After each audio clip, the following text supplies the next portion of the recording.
Muito boa tarde, Mundial Podcast no ar. Estamos chegando, começando muito bem a semana aqui, né, com a nossa programação Vibe Mundial. Hoje o programa está sendo transmitido, um programa de 1 hora, diretamente do estúdio Vibecast. Você sabe, né, o Mundial Podcast, às segundas-feiras, é uma versão estendida do nosso programa diário Mundial e você, um programa que é da Vibe Mundial. E hoje nós estamos aqui no nosso estúdio Vibecast, que é nas mesmas dependências onde temos os estúdios do ar, da gravação, aquele estúdio que você, que é nosso seguidor, nosso ouvinte, já conhece. E hoje eu tenho o prazer de receber aqui, é um prazer, porque eu não vejo esse garoto há muito tempo, quando ele veio aqui a última vez, pelo menos no Mundial, e você era um garotinho, Guilherme Romano. Muito bem-vindo! Obrigado, muito obrigado. É muito bom estar de volta. Muito bom te receber aqui, viu? Fico feliz. Muito menos cabelo, né? Menos cabelo, mas aí, né? Sorridente, com muita informação, uma bagagem extraordinária para compartilhar aqui com os nossos ouvintes. Já vou apresentar o Guilherme para que vocês conheçam. Disse que já esteve aqui no nosso estúdio Vibecast em um outro programa, sempre passou aqui, né, trazendo muita informação, meditação, yoga, sempre cultura indiana. Você vai contar a tua história aqui um pouquinho para a gente poder entrar no restante. Tem livros maravilhosos publicados. Vou apresentar o Guilherme, gente. Ele é graduado em filosofia pela USP. Ele possui formações em Hatha Yoga, em filosofia, cultura e pensamento e também literatura sânscrita. Olha para onde a gente vai. O programa hoje está incrível. É membro da Brindark, Brasil-Índia, Associação de Redes de Conhecimento e pós-graduado em Gestão Emocional e mestre em Ciências da Saúde. É autor de 3 livros. O primeiro, eu acho que a gente falou um pouquinho lá atrás, foi logo que você lançou. É um autobiográfico, né? A Eterna Dança Cósmica, que ele escreveu aos 19 anos. E temos aqui, ele trouxe aqui para a gente poder ilustrar o nosso programa, A Revolução de Si, Desperte Já, a essência da meditação. Vou aproveitar bastante aqui na entrevista desse programa, esse livro. E No Coração da Índia, uma jornada da consciência. Aqui você fala de uma viagem, uma jornada que você teve na Índia mesmo? Na verdade, esse livro foi uma catarse inspiracional. Porque foi o seguinte, eu estava na Índia quando eu fiquei imaginando como seria encontrar com o guru do Yogananda, Lahiri Mahashaya, que é um exemplo para todos nós, porque ele foi chefe de família, ele teve 6 filhos, ele sustentava não só a esposa e os filhos, mas os irmãos, as sobrinhas, todo mundo. Era contador, veja só, e era um mega mestre iluminado que vivia uma vida comum. E que, tirando quem era discípulo dele, ninguém sabia que ele era iluminado. Isso em 1800 e tralalá. E eu fiquei imaginando uma vez assim, nossa, já pensou se encontrar com uma espécie de Lahiri Mahashaya hoje? Curiosamente, agora em dezembro eu tive uma espécie de déjà vu do que aconteceu nesse livro. Porque esse livro, ele é uma ficção, baseada em várias coisas que eu vivi com os meus alunos na Índia. Então, ele tem um personagem cético, um executivo, jovem, bem-sucedido, cético, que tem uma família espiritualista, mas ele é super ateu, e os amigos, em umas circunstâncias loucas, levam ele para a Índia. E por causa dos olhos desse cético, através dos olhos dele, eu vou mostrando quem são os mestres da Índia hoje. Então, o que você encontra de espiritualidade na Índia hoje? Porque desde começo do século XX, principalmente depois dos Beatles, né, já nos anos 60, existe essa ideia de que a Índia é uma terra muito espiritualizada, essa ideia de que a Índia é um lugar muito evoluído. Mas assim, a Índia tem muitas camadas. A Índia tem uma Índia se ultramodernizando, inclusive à frente do Brasil em várias coisas. Programa espacial, programa de farmacêutica, programa de aeronáutica. Eles têm satélite, eles têm foguetes próprios, eles têm uma tecnologia que a gente perdeu na corrida. Ao mesmo tempo, eles têm problemas de infraestrutura, de desigualdade, que são muito absurdos. E eles também têm uma cultura multimilenar, tão antiga quanto a China. Então a Índia é um universo à parte dentro do nosso planeta. E eu mostro, através dos olhos do Leonardo, o personagem principal, o que você encontra de norte a sul da Índia em termos de espiritualidade, de charlatanice, de possibilidades de caminho, porque a gente está acostumado a ouvir falar que a Índia é a terra do hinduísmo, do yoga, dos muitos deuses, Mas a Índia é a terra do budismo, o budismo nasce lá, o jainismo nasce lá, os Sikhs nascem lá. A religião Farsi, que é a religião zoroastriana, é persa, mas os últimos remanescentes dela estão lá. Fora outras tradições que encontraram refúgio lá. A fé Bahá'í, por exemplo, que é muito famosa e que se espalhou pelo mundo, mas é uma religião persa que foi perseguida na Pérsia. Tem o maior templo lá, que é aquele templo de Lótus. Então a Índia ela é uma terra, até agora, né, até essa atual gestão do governo, uma terra de inclusão e de tolerância religiosa, desde tempos imemoriais. Então, quando os cristãos, por exemplo, chegam lá com os europeus, 1400 e pouco, 1500 e pouco, trouxemos a mensagem de Jesus de Nazaré, o cristianismo já era velho lá. Porque São Tomé, apóstolo, morreu lá, morreu em Kerala.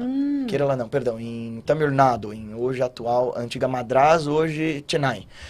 Então São Tomé apóstolo está enterrado lá. O cristianismo já existia na Índia da forma ortodoxa antes dos europeus. Então eu mostro através desse personagem quais são os caminhos espirituais e o que há de comum nessas diversas ideias que a gente chama de Dharma, né, o caminho para além dos caminhos. Como é que eu me nutro dessas verdades que esses mestres e mestras, santos e santas, sempre trouxeram para nós, com tantas diversas perspectivas, sob tantas diversas vozes, em tão diversos tempos, e cuja síntese tão linda é: como é que a gente sai do sofrimento? Como é que a gente sai dessa ignorância que nos atribula, que nos faz voltar de novo para esse mundo, que nos faz angustiados, nos identificarmos e nos apegarmos ao sofrimento? Em suma, como é que a gente faz para usar de meditação ou yoga, se você preferir, para encontrar a verdadeira felicidade? E é possível. É possível. E aí um spoiler é que ele acha um super mestre. E a loucura é que eu vivi algo quase que igual, anos depois de ter escrito o livro. Mas não vou contar o que é, depois vocês leem o livro. Ele teve uma premonição, e olha, uma premonição daquelas bem potentes, né? Porque gerou um livro de quantas páginas? 500. Porque, aí você une um pouco de criatividade, 500 páginas. O que eu faço aí eu resumo coisas que eu aprendi com os meus mestres, os meus gurus, coisas que eu li e estudei, coisas que os mestres ensinaram, e eu uso de vários personagens para dar voz para isso. Certo. Então, por exemplo, a Ama tá aí dentro, com um outro nome, o Sadhguru tá aí também. Então, o que eu vejo desses mestres populares? Não que seja exatamente o Sadhguru, mas é uma mistura de Sadhguru com Ravi Shankar, essa mestra que é a Ama, como que funciona. Então, o que você vai encontrar em Bodh Gaya, que é o lugar que o Buda se iluminou? O que você vai encontrar em Amritsar, que é a terra dos Sikhs? O que você vai encontrar dos grandes gurus que ficam incógnitos, que não aparecem como grandes líderes espirituais, mas estão ali imiscuídos na sociedade, como médicos, como motoristas, como aquela minha premonição, assim, não foi nem premonição, na época foi uma inspiração de, nossa, já pensou em encontrar Lahiri Maharaja, sei lá, dirigindo meu táxi?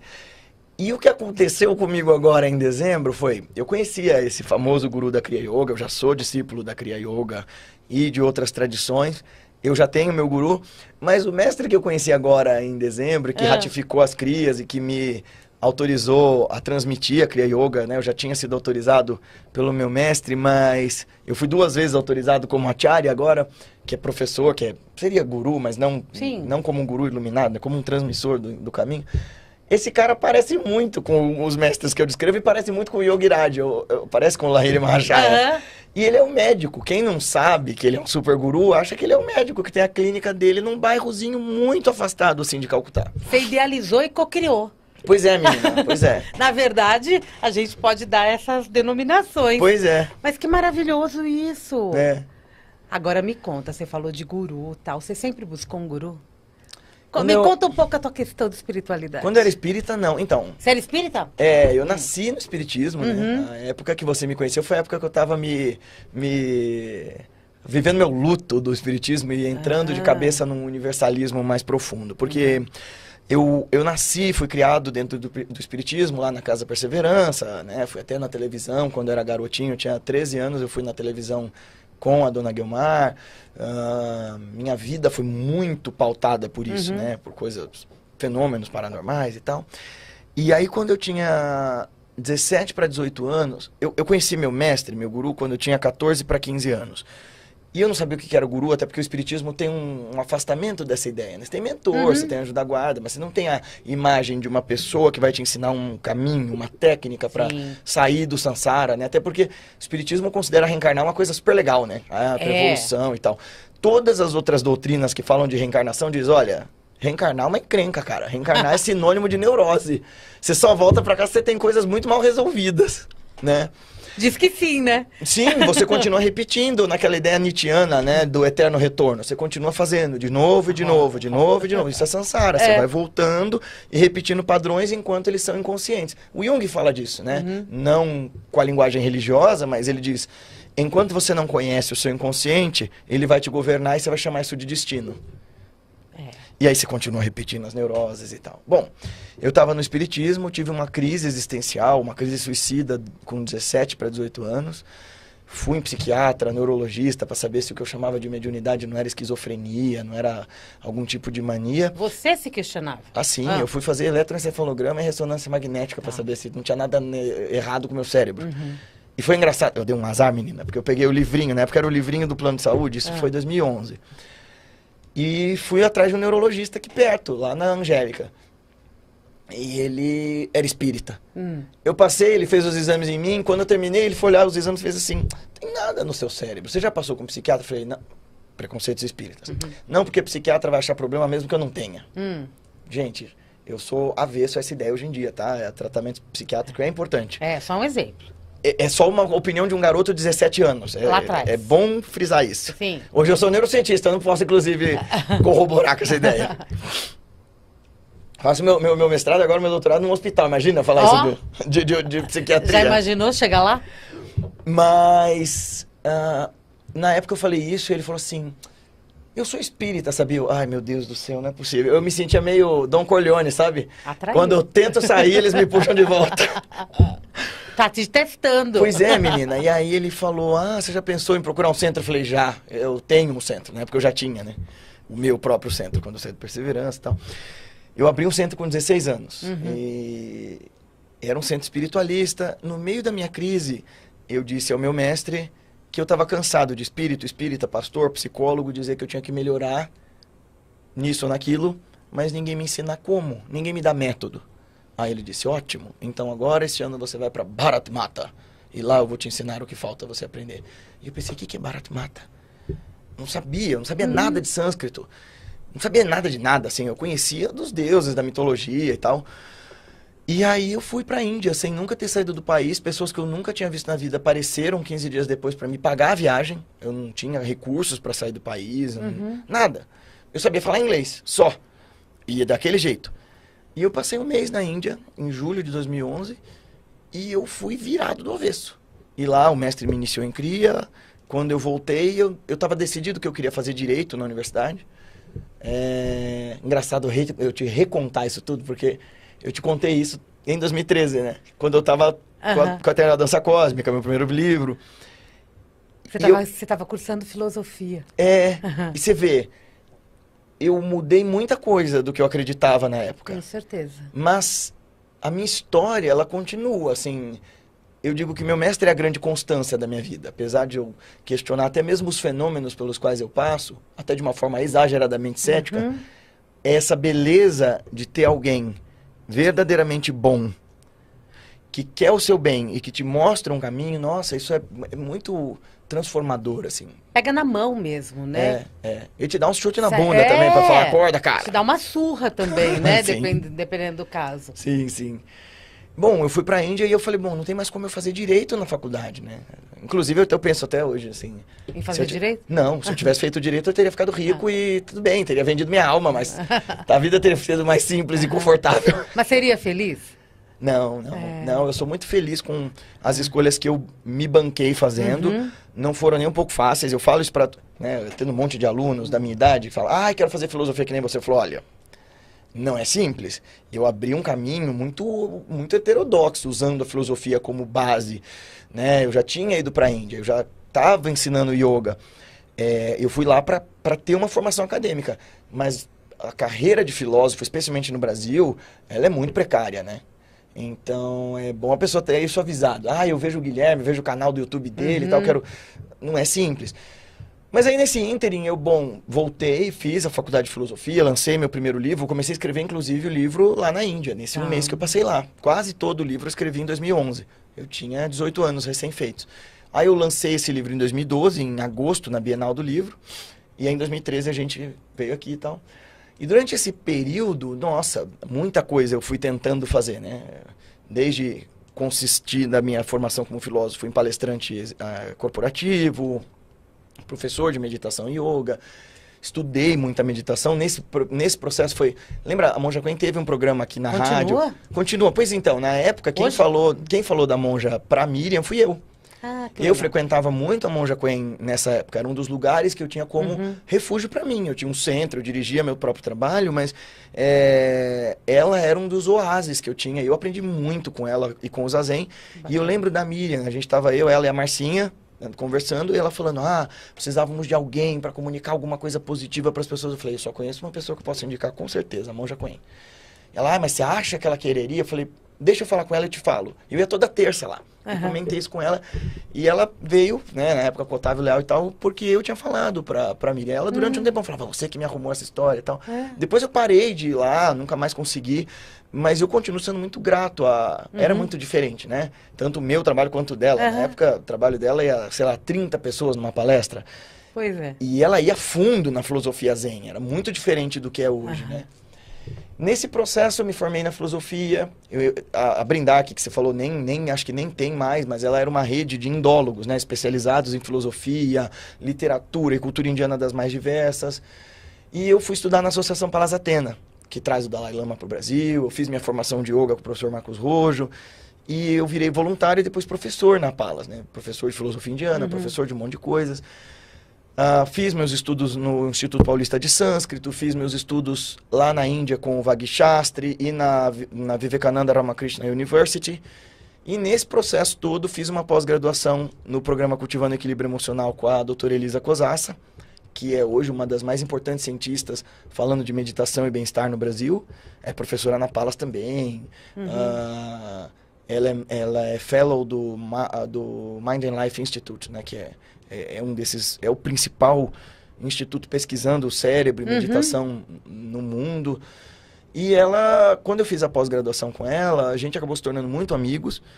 E ela me convidou para fazer um mestrado lá no Einstein sobre um programa de educação socioemocional e ética chamado C-Learning, que ensina meditação, educação emocional, ética, diálogo, comunicação não violenta para professores, crianças e a comunidade escolar. Tem vários desses programas, né, nos Estados Unidos de educação socioemocional. E o C-Learning foi desenvolvido numa universidade chamada Emory University, que tem colaboração dos monges ligados ao Dalai Lama e aos sistemas de meditação budistas. Sim. Embora seja um sistema laico, né? Ele é um sistema que tem as práticas de meditação e concentração budistas. E esse foi meu mestrado durante a pandemia. Eu apliquei, a gente via nos professores da rede pública que efeitos isso causava em estresse percebido, diminuição do estresse, aumento do bem-estar no meio da pandemia. Professores que nunca meditariam, sabe? Gente dos rincões do Brasil que passaram a meditar. Teve uma que foi muito legal, eu que fiz as entrevistas. Uma delas era uma senhora evangélica falando que queria ensinar o pastor e o marido a meditar. E eu fiquei assim... Porque eu estava muito cético, sabe? Como seria, né? Então, menina, eu fiquei muito cético quando eu estava fazendo a pesquisa, porque eu tô acostumado a meditar por horas a fio, né? Desde os meus 14 anos. Então, eu sou a prova de que qualquer um pode meditar. Você já meditava antes de ir para a Índia, então? Sim, sim. Mas eu tô falando que eu sou a prova que qualquer um pode meditar, porque eu sou um cara aceleradaço, diagnosticado TDAH, talvez. Tem gente que fica assim, é TDAH ou é altas habilidades, mas enfim... Certamente eu sou uma pessoa acelerada, mas consigo meditar. Então eu falo assim, olha, qualquer pessoa dizendo pra mim, não consigo, eu falo, desculpa. Se eu consigo, você vai conseguir também. Vem cá que você consegue. Eu sou o merchandising dos mestres. Da mediunidade. Mas eu achava que meditação precisava ser longa pra funcionar, porque era o que tinha funcionado pra mim. Era o que mostravam pra gente. Isso. Assim, aqui entre nós, os efeitos mais profundos da meditação, de fato, precisam de tempo e elas precisam ser longas. Mas a gente viu resultados maravilhosos nos professores em meditação de 5 minutos. resultados assim palpáveis numa pesquisa científica. Aí a gente não está nem falando de mindfulness, ou tá? É mais simples que isso. É mais simples que isso. É claro, é a base do mindfulness, porque é a atenção no presente, é regulação emocional.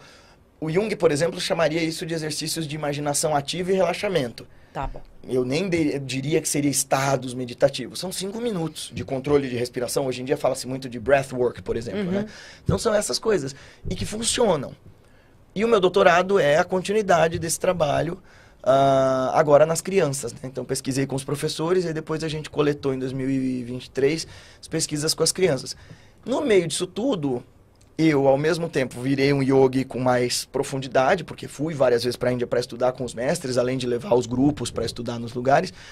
E eu fiz alguns retiros muito importantes. Acho que o mais importante deles foi um chamado Panchagni Tapasya, em que eu fiquei sentado durante 5 dias, em volta de 4 fogueiras e o sol, então por isso Pancha de 5 e Agni, 5 fogos. Tá. Então você fica com 5 fogueiras em volta de você, sendo cozido, e o sol, sem poder levantar. Então eu ia do sol nascente ao sol poente. Eu ficava sentado ali durante 13 horas, durante 5 dias, e o último dia foi bem mais que 13 horas. E foi muito transformador, assim. Os 2 primeiros dias foram loucura, né, difíceis, os 3 últimos foram muito, muito importantes.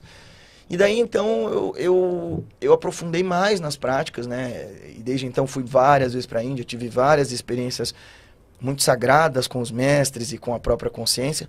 Então, eu estou convencido, assim, de que a prática meditativa é talvez uma das soluções mais consistentes para esses nossos tempos acelerados, loucos e fragmentados. Você pediu para eu contar o que mais está acontecendo? Além disso, além disso, eu sou terapeuta junguiano. Por favor, né? Precisa de atendimento, tá aqui o Guilherme, que vai contar muito mais pra gente isso. Agora me conta, por exemplo, essa tua experiência de ficar meditando 5 dias, por horas, sendo cozido, como você disse, no quente mesmo, né? Com sol, com fogueira. Muita gente provavelmente está ouvindo e achando que isso é uma loucura, né? Fala assim, nossa, mas o que faz uma pessoa... E nós ouvimos várias histórias, né, Guilherme? Nesse sentido de pessoas que meditam horas a fio. Qual é o propósito? Eles provavelmente perguntam, né?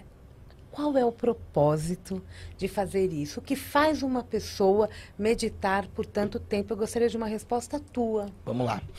Primeiro vamos entender a definição do que seria loucura. Porque a gente não acha loucura ficar, por exemplo, horas e horas e horas apostando nas bets, ou com a timeline infinita, ou assistindo... Eu estava vendo um livro do Contar do Caligares, ele falando de quão louco é esse tempo em que a gente vai no museu para ver uma obra de arte e a gente vai tirar uma selfie, então a gente vira de costas para a obra de arte para mostrar para os outros o que a gente está fazendo. Quer dizer, você está lá para ver o diacho da obra, não para ser visto com ela. Então, assim, o que é a definição de loucura? Verdade.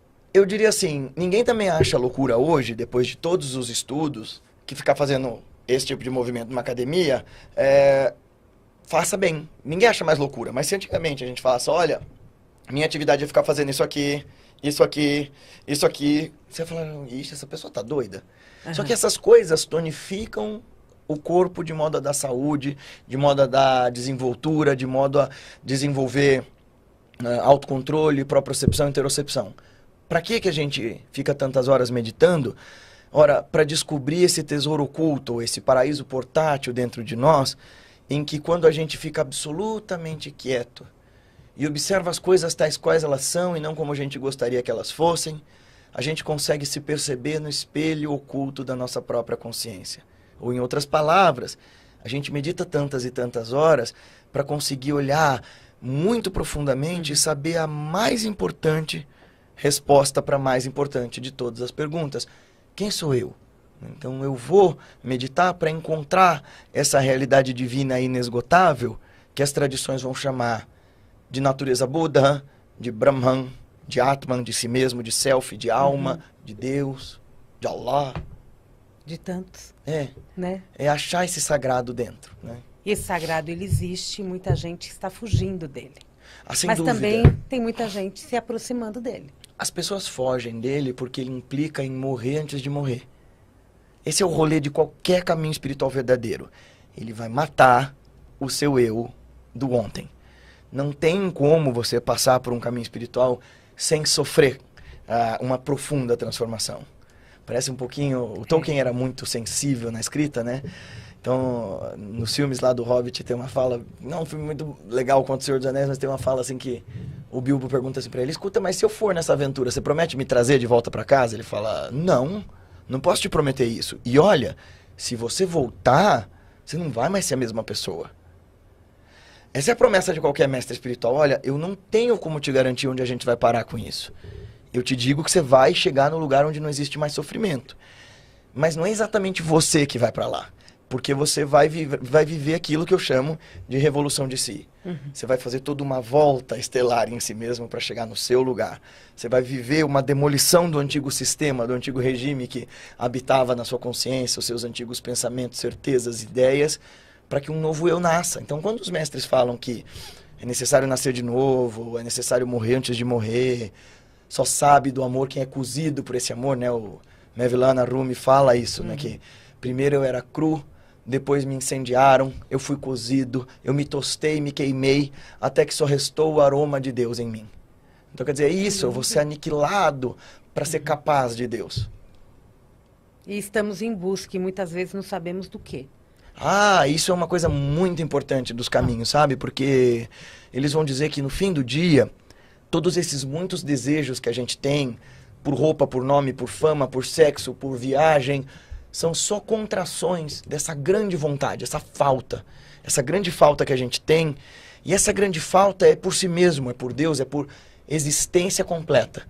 E que a gente, em preguiça ou ignorância, dá para essa grande falta o nome de um carro novo, a transa nova, o namorado novo, o marido novo, a casa nova, a viagem nova.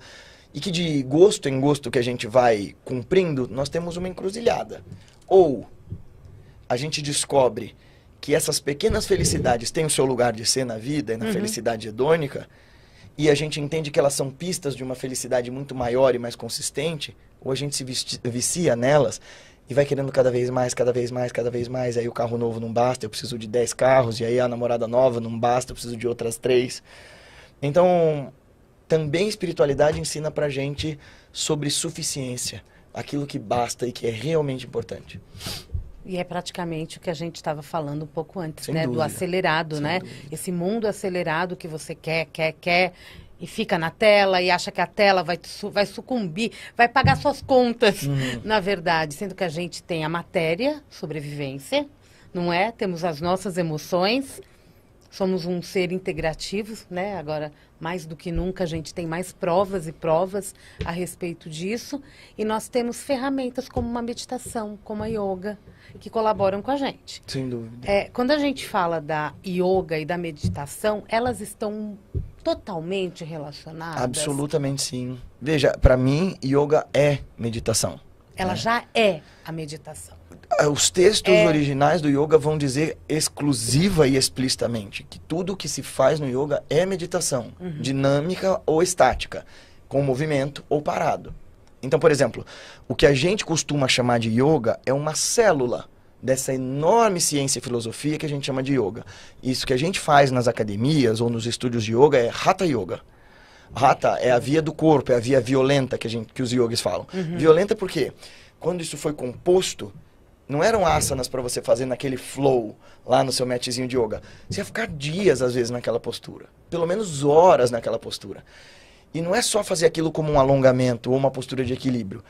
Ao fazer aquela postura, e a respiração certa, e a concentração certa, e o mantra certo, estendendo ali até a perna, efeitos psicobiofísicos iam acontecendo. É ali que você domina o que a gente chama de siddhis, os poderes. Você pode chamar de as paranormalidades ou mediunidades do yoga, mas na verdade é esse profundo domínio do corpo, em que esses yogis conseguiam controlar batimento cardíaco, respiração, circulação sanguínea, etc. E aí, o Hatha Yoga é uma modalidade, mas você tem várias outras. Você tem Jnana Yoga, que é o yoga do conhecimento, que é o estudo mesmo. Você tem Laya Yoga, que é um tipo de meditação que você vai se dissolver no todo. Você tem Bhakti Yoga, que é o caminho da devoção, da adoração de Deus sob diversas formas e nomes. Você tem Karma Yoga, que é a caridade, o serviço no bem, a ação correta, a ação justa. E você tem, por exemplo, dentre tantas modalidades possíveis, Mantra, Tantra, etc., você tem Kriya Yoga, que é a tradição da qual faz parte. Que foi a primeira que você Que foi a que você conheceu quando foi para a Índia a primeira vez. Mas eu já você fazia na comentou. época uma coisa chamada Tattva Shuddhi, que é justamente a purificação dos chakras. É justamente o curso que eu lancei ano passado e que vai ser relançado agora em julho, e que é o mais completo e mais consistente curso sobre chakras em língua portuguesa. Então eu pego o que os verdadeiros mestres que difundiram o conhecimento dos chakras, yoga, kundalini, disseram para nós e como é que eles setorizaram a nossa psique em torno desses poços de energia na coluna. Então, como é que você faz para de fato meditar sobre os chakras sem essa loucura esquizotérica que a gente tem visto hoje, que é esse povo estribuchando e dizendo que isso é Kundalini, quando não é. Absolutamente não é. Então, a primeira coisa que eu fiz foi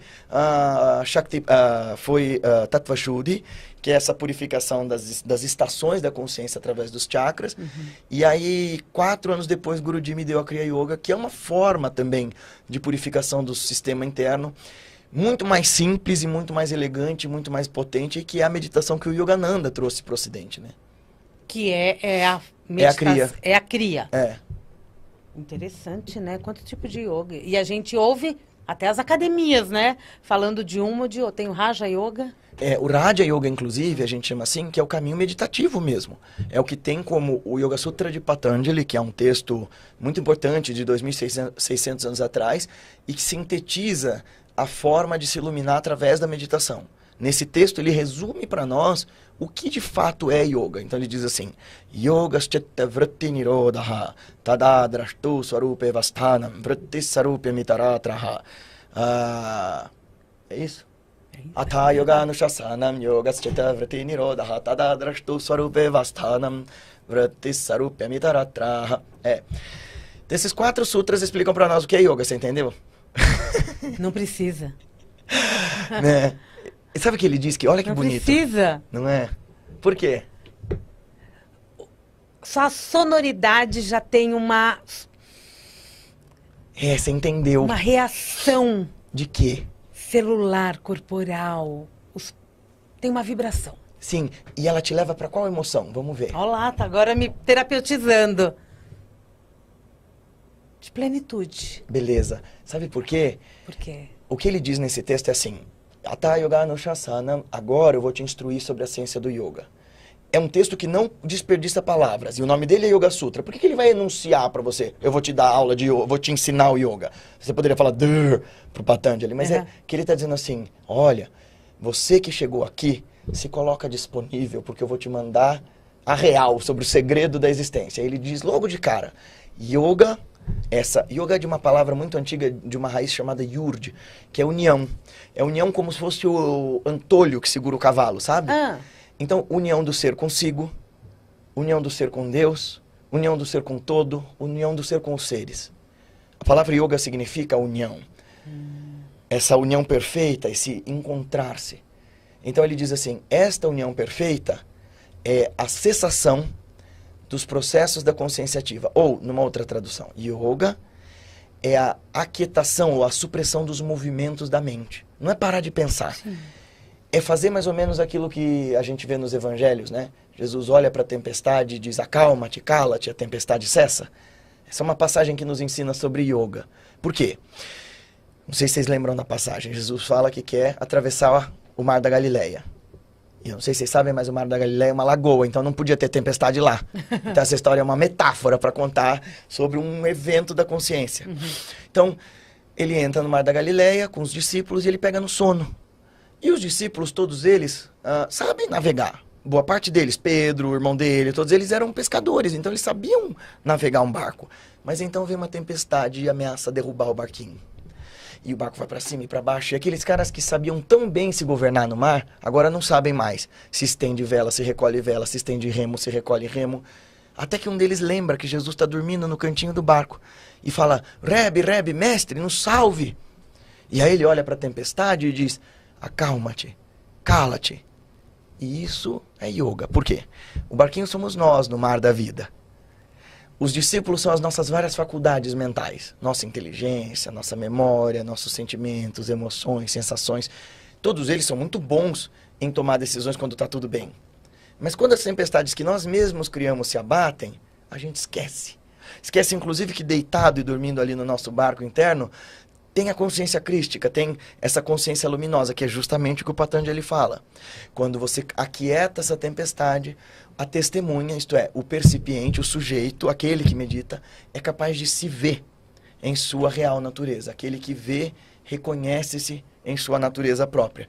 E isso é yoga. Caso contrário, ele diz, né? Vritti sarupya itaratraha. Quer dizer, caso contrário, se você não der tempo para olhar para dentro, para fazer silêncio, para se aquietar e olhar para dentro, você é reabsorvido pelas mesmas tempestades da mente. Quero, não quero, aprendo, não aprendo, erro, me engano, e tudo isso que fica o dia inteiro na nossa cabeça. E fica, né? Sim, sem dúvida. Que bom, né? É muito interessante. E é interessante porque você percorre, né, todas as religiões para trazer informações para a gente que é da gente. É essencialmente são nossa, respostas, né? da Sim, gente, sim, né? O quem sou eu já começa por aí. Essa era uma pergunta que eu costumo dizer que desde criança sempre atormenta todo mundo. Todo mundo que quer pensar. Que quer pensar. Porque Quem dói, sou? né? Dói. O que a gente escuta hoje nessa sociedade de consumo individualista, cada vez mais acelerada e fragmentada, é: eu me conheço. Eu sei quem eu sou. Eu sei quem eu Sou sou. fulano Você de conhece? tal, filho de ciclano, e não é isso. Curiosamente, a primeira coisa que a pessoa responde quando você pergunta quem é você: sou médico, sou advogado, sou cientista. Você é? Você está. É. Porque veja, dá pra eu dizer assim, É. né? Sou filósofo, sou cientista, sou yogi, mas agora eu não tô sendo um yogi. Eu tô falando sobre yoga, então eu tô sendo um professor. Mas um yogi é alguém que vive o yoga, né? Então tá bem, tô aqui tentando fazer dos ensinamentos dos meus mestres o meu modo de viver, mas e a ideia de ser neurocientista? Eu não tô fazendo experimento com ninguém agora. A gente não é nossos rótulos, né? Os mestres vão Não. dizer tão pouco: você é seu corpo, a sua mente, o seu nome, a sua forma. E é verdade, né? O que é a revolução de si? É revolução De si. de si, é isso mesmo, né? Revolução de si. Sabe que Self-revolution. Você sabe que é um conceito que eu cunhei quando eu dialogava com um grande mestre. Porque uma vez eu estava perguntando para ele sobre reforma íntima. Foi nesses meus primeiros contatos pós-espiritismo com um desses super mestres iluminados. Aham. E ele me disse, eu falei: reforma íntima, reforma íntima. Ele olhou para mim bem sério e disse: reformar não basta. Há que se fazer, para deixar de sofrer, há que se fazer uma verdadeira revolução da consciência inteira. E eu perguntei para ele por quê. Ele disse: bem, porque reformar é você pegar alguma coisa que está mais ou menos e ir dando aquela recalchutada, né? Põe uma massa, cobre ali, transforma aqui. Mas se a estrutura dessa ideia de eu estar comprometida, não tem que ficar reformando. Põe tudo abaixo e ergue de novo. Revoluciona, Isso. reconstrói. Parte do pressuposto que o seu ponto de vista sobre a realidade está comprometido. Essa é a ideia de Maya. Não é que o mundo é, por si mesmo, uma ilusão. É a sua forma de olhar para o mundo é que está embaçada, está poluída. Swami Muktananda falava isso, né? Que o mundo é como você o vê.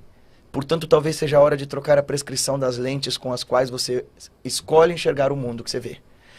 Que é mais ou menos o que Jesus fala aquela passagem sobre a mulher. Você lembra aquela passagem da mulher fofoqueira falando da roupa da vizinha?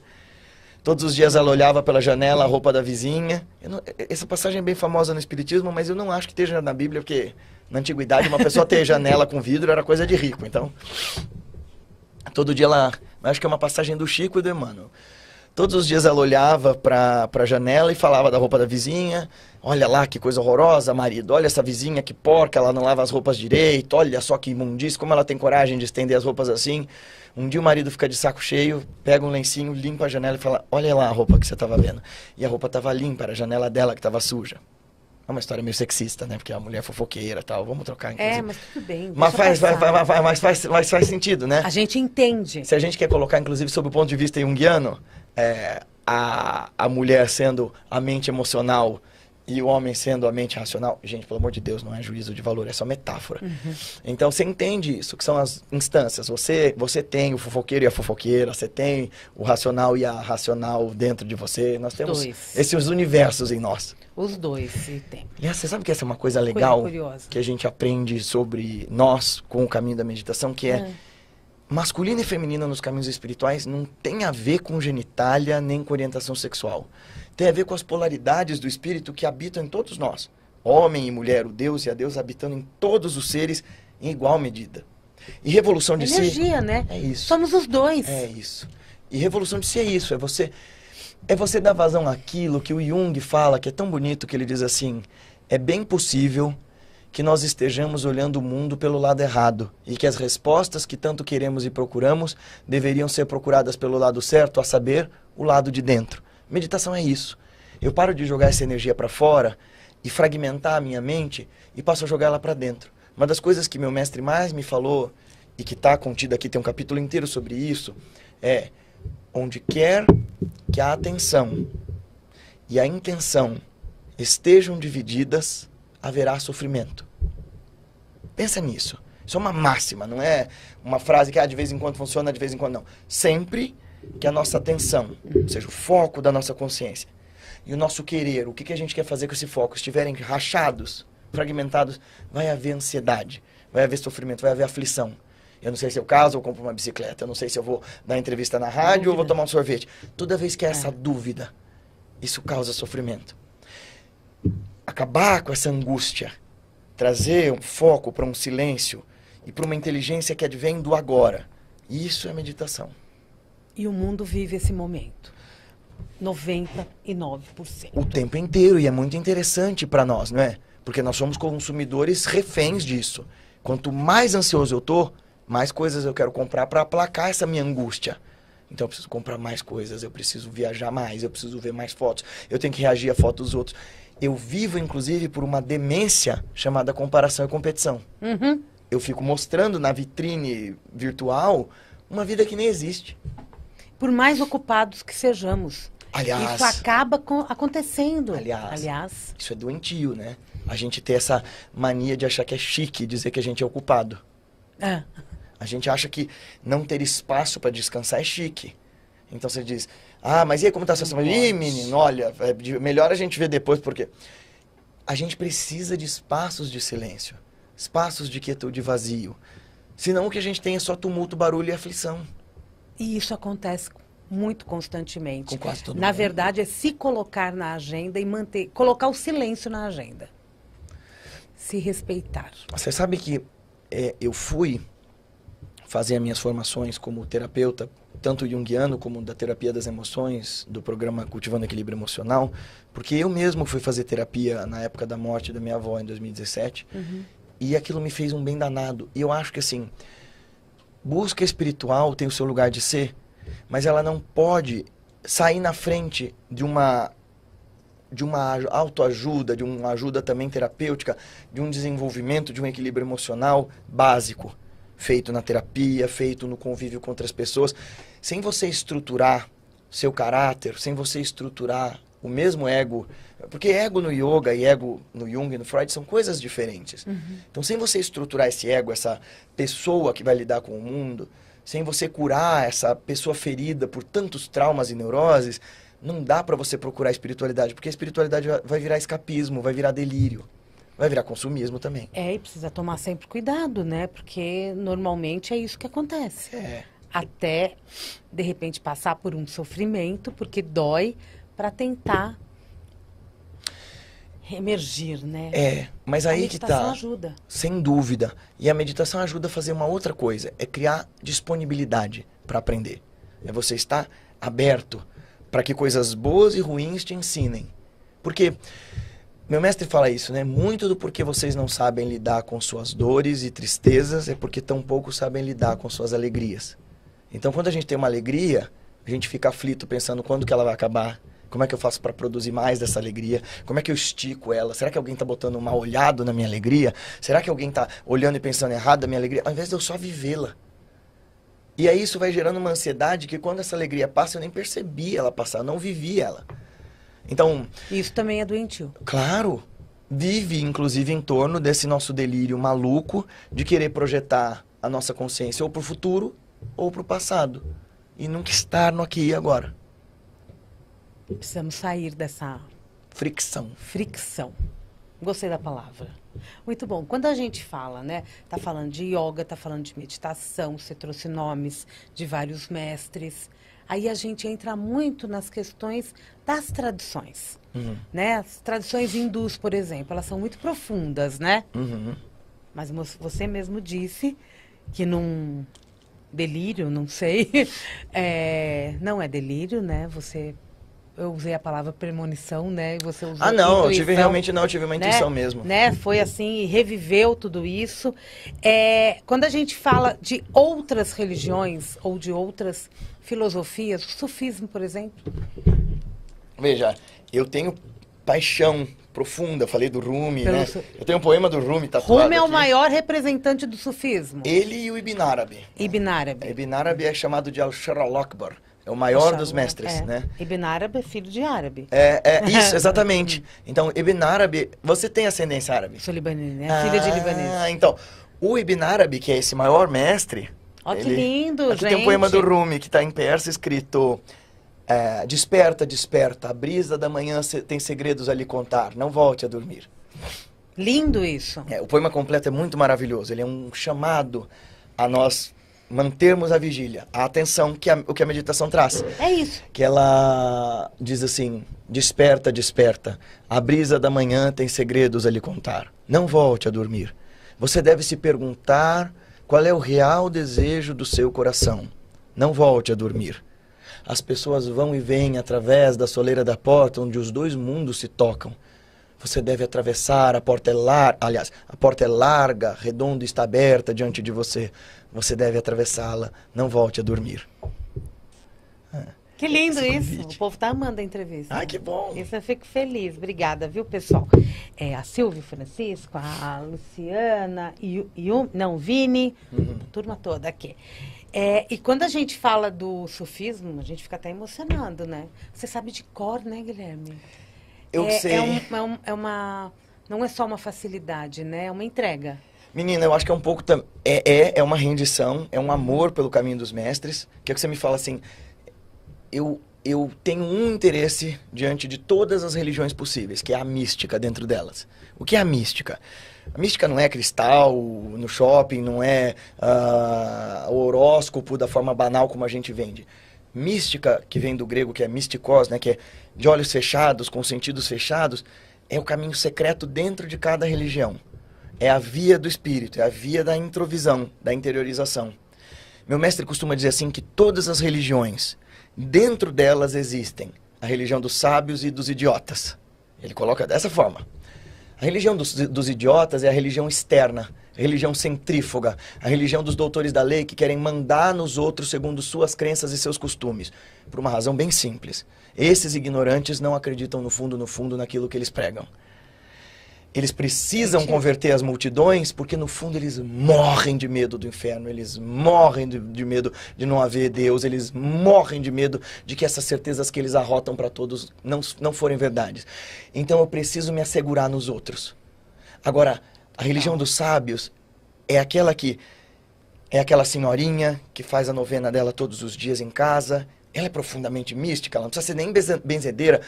Quantos santos e santas em todos esses caminhos devem haver, iluminados que sejam, que a gente nem sabe quem são, que governam o próprio pensamento, que estão estabelecidos na simplicidade do aqui e agora, mas que usam do caminho espiritual não para ficar rotando certezas, mas para fazer uma verdadeira modificação interna. Por exemplo, eu coloquei aqui os derviches rodopiantes porque eu acabei virando praticante da via Mevlev, né? Então, aqui em São Paulo, inclusive, traz ela para a rádio para entrevistar. Manda. A Maria Rosa e o Dino, eles são professores lá do Retiro Rosa de Nazaré.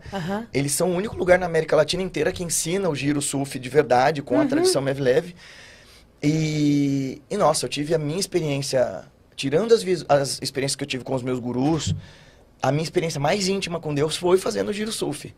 Tem uma coisa muito parecida com a Kriya Yoga, assim, em termos de caminho que te leva e te enleva.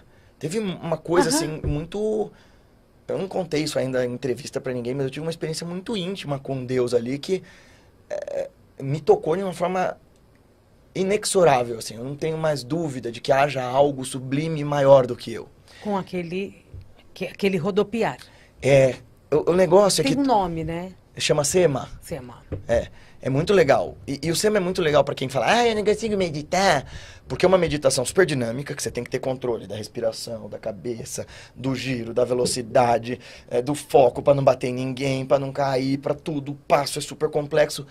E aí quando você rompe o limiar da exaustão, ou seja, quando você quebra com o império do corpo, o império dos sentidos, você atravessa para um outro lugar. E nessa hora, eu já tinha entrado em Samadhi, eu venho tendo essas experiências, né, pela misericórdia e bênção dos mestres há muitos anos. A primeira vez que eu entrei em Samadhi foi em 2013, aliás, depois que eu fiz o caminho de Santiago. Mas nesse dia, eu estava girando e de repente tudo desapareceu em luz. Foi muito louco, assim.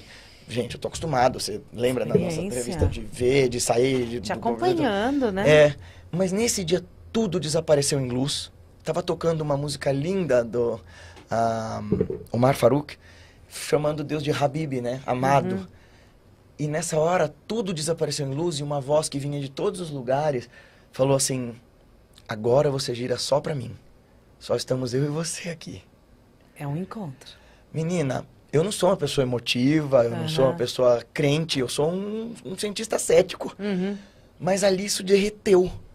Assim como o Rumi, né, que era um doutor da lei e tal, encontrou chance e pirou na batatinha. Eu caí chorando, assim, e tremendo desse amor que invade tudo. Aí a Paty, que tá aqui com a gente, ela tava junto comigo, ela entendeu. E foi engraçado que a irmã da professora, a Maria Marta, que é uma grande professora de giro, veio assim: ai, tadinho, ele tá cansado, vamos dar bolo pra ele. E eu pensei assim: que bolo, menina? Eu tô aqui anos procurando essa experiência, me larga, me deixa aqui. Me deixa. Foi muito bom. Porque assim, é único, você não sabe quando você viveria aquilo de novo. Assim, pra mim nem precisava ter Não precisava ter uma segunda vez. Se o mundo parasse ali, se eu acabasse ali, eu estaria satisfeito. Porque eu disse assim, olha, de fato a espiritualidade não tem a ver com como os outros te veem. Espiritualidade não tem a ver com o que você conquista na vida material. Espiritualidade não tem a ver com nome, forma. É uma sensação de suficiência, sabe? Onde meu mestre vivia dizendo isso pra mim: aqui neste lugar interno não falta nada, não resta nada, não há mais nada a fazer ou pensar, pois só há você e o amado. Esse lugar em que o amante, o amado e o amor tornam-se uma unidade. E foi isso, assim. Eu venho vivendo isso no yoga, no sufismo, e tentando falar disso para as pessoas em todos os caminhos, escolas, empresas, não de uma forma mística, como eu posso falar aqui na rádio, mas de uma forma acessível. Assim, olha, o lance da meditação é que, embora você tenha mestres que vão te mostrar a mecânica do caminho, o rolê inteiro é entre você e o divino. É você fazer, você tem que ter o esforço para fazer diligentemente a prática. Mas se você fizer, inexoravelmente a experiência vai acontecer. Acho que a gente pode se permitir. Né? Permita-se. É muito bom meditar, né? E esse livro aqui, gente, o Desperte Já, tem muitas perguntas de meditação junto com suas respostas. Textos incríveis, né? Tem o nosso curso online também. É isso que eu ia falar. Você tem os cursos, você tem as aulas, né, de yoga, meditação. Procura nosso canal, Guilherme Romano, e o nosso Instagram, guilhermeromano.oficial. Mas esse livro tem um curso dele chamado A Jornada da Meditação, que é o curso online para quem quer aprender a meditar mais completo em língua portuguesa. E agora, em julho, a gente vai ter o relançamento do Segredo dos Chakras. Fora os outros cursos que já são gravados e ficam lá. E tem os cursos semanais também. Muito bom. E aí você vai conhecer. Se você não conhece ainda não segue também, né? Guilherme Romano. E tem o do Instituto. Isso, Instituto Revolução de Si. Instituto Revolução de Si. Esse é o nome do projeto, né? Exato. Vamos dizer assim, o movimento que ele faz. Uma revolução de si. E a gente pode fazer revolução de todas as formas. Exatamente. Né? Basta a gente se permitir, né, Guilherme? Exatamente. Quero te agradecer muito. Obrigado, muito. Maravilhoso, uma alegria, uma energia, né, gente? Deixa uma mensagem para o nosso ouvinte. Volta a olhar para dentro e encontre aí em você, a partir desse fio, dessa linha mestra da sua respiração e desse autoencontro de reencantar-se consigo, o caminho para esse paraíso portátil, onde não há perturbações e onde essa paz, alegria, amor e sabedoria nunca se esgotam. E é isso. Obrigada, viu, Guilherme? Eu que agradeço. Teu trabalho possa tocar muitos corações, equilibrar muitos chakras, iluminar muitas mentes. Eu acho que é isso que a gente está precisando cada vez mais. O teu conhecimento é muito importante para que a gente possa mandar essa informação Muito adiante. obrigado. Obrigada, viu? A você. Maravilhoso, sucesso. Gostaram? Mundial Podcast vai ficando por aqui. Eu volto amanhã, tem Mundial e Você às 16h30. Continue com a nossa programação aqui, tem muita coisa incrível e eu já te desejo uma ótima semana. Um grande beijo.